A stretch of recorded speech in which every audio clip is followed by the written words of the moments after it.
കാലത്തിൻ തനൂജകൾ ഋതുകന്യകൾ വന്നുലാളിച്ചു വളർത്തുന്ന പുഷ്പവാടിയിൽ നിന്നോ തെന്നലിൻ ഹിമഗംഗാ തരംഗങ്ങളിലൊരു ധന്യ സൗരഭം ചുറ്റുമൊഴുകി പരക്കുന്നു.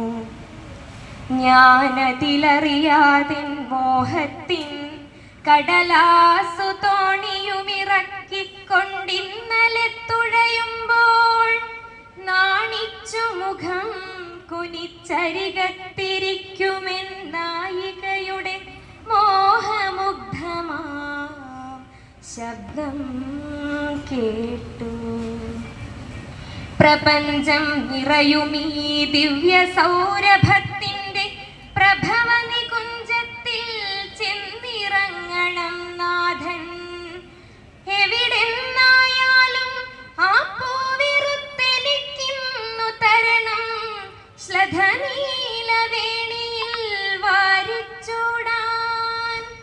പഞ്ചഭൂതാത്മാവാകുമീ ജീവപ്രപഞ്ചത്തെ പുഞ്ചിരിച്ചെതിരേൽക്കും പാർവണേന്ദുവെ പോലെ പഞ്ചപാണ്ഡവർ ഞങ്ങളഞ്ചു പേരിലും പ്രേമ പഞ്ചരം തീർക്കും രാഗലോലയെ പാഞ്ചാലിയെ എടുത്തു വാരിപ്പുണർന്നറിയിച്ചു ഞാൻ.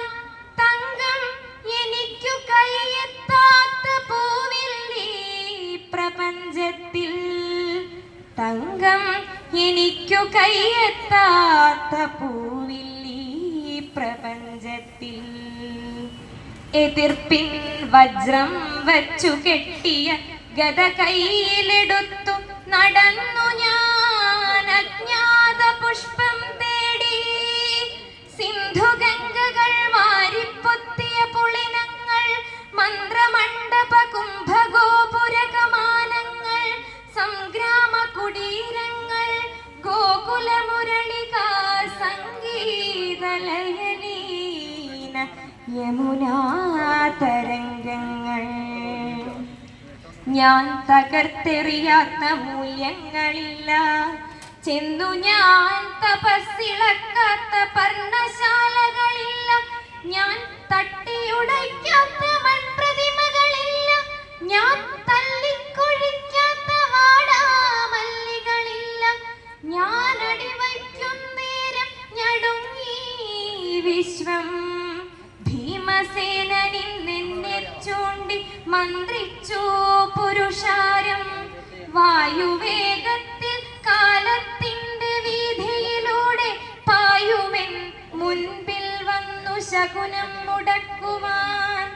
എന്റെ കാൽച്ച വിട്ടേറ്റു മരിക്കാൻ കിടക്കുന്ന തെണ്ടിയാര്, ഇവനൊരു മൃഗമോ മനുഷ്യനോ? ഇതോടെ